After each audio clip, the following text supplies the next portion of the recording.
Well, I think the big issue in 2022 is what happens with demand. In 2021, we had an almost unprecedented demand surge.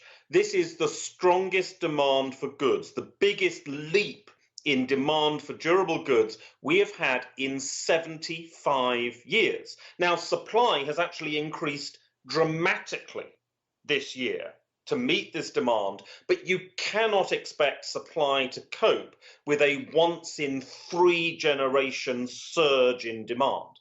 But the basis for that demand was the savings accumulated during the pandemic, and we're getting more and more evidence that those savings have been spent, particularly by lower income groups, particularly lower income Americans. They've burnt through the savings. So the driver of this year's demand surge is fading.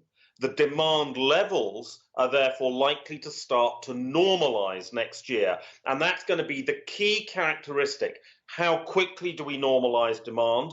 Where does normalized demand take place first? And of course, what does that then mean for inflation? Well, Paul, I mean, speaking to investors, the conversation I've been having over the last couple of weeks is, looking at markets in the U.S. in particular. Yes, there are a lot of potential opportunities, but if you don't believe in the continued strength of the U.S. consumer, how can you really bulk up on some of those plays? And it sounds like, talking to you, that you are expecting a moderation in the strength of the U.S. consumer, which is, of course, the backbone of the U.S. economy. Well, it's a moderation, but it's actually a normalization, and normal is good. We cannot possibly expect this year's levels of demand to continue. It's just not feasible.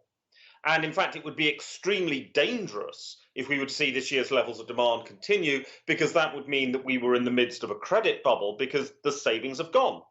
So what we need to be seeing is normalization next year. Now, when it comes to normal demand, that means living more or less within your income. And the good news here is that household incomes are generally pretty robust. So the normal level of demand is still going to be pretty good next year. It's just not the sort of 25% above normal that we were seeing in late first quarter, early second quarter of 2021.